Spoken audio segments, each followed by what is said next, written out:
come forward.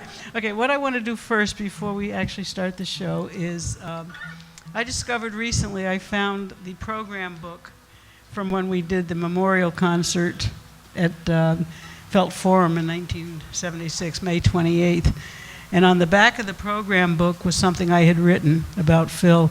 And there are a lot of people who really don't know that much about him. And I think it was you, Greg, that was surprised with some of the things you learned today. So I mean, you never know. So I'm going to quickly read what I wrote that was on the back of the program book in 1976 at the memorial. And then I'm not going to talk anymore except introduce them. Okay?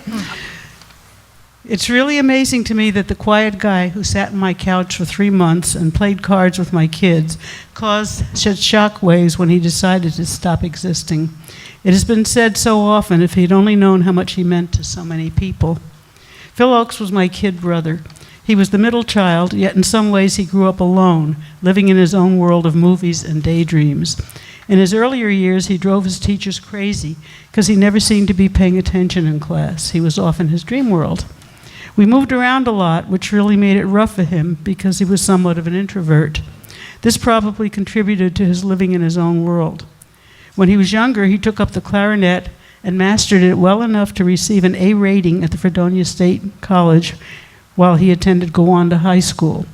He drove the family crazy because he would practice the same measure over and over until he perfected it.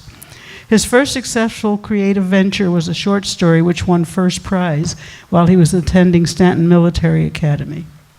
Jim Glover, his roommate at Ohio State University, taught him to play guitar and also to be politically aware, which gave Phil the tools to build the career he finally pursued.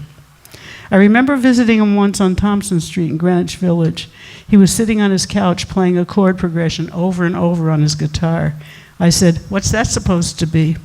He responded, "The greatest song I'll ever write." So I asked, "Well, what are the words?" "I haven't written them yet." "So how do you know it's a great song?"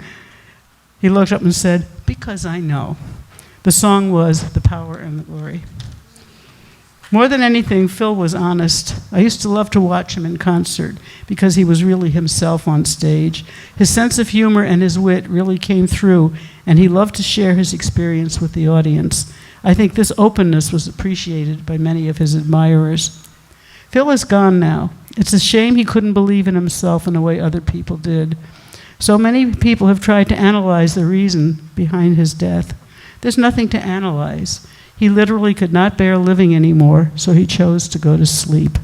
At least he left us a legacy, all of the meaningful songs he managed to create while he was with us.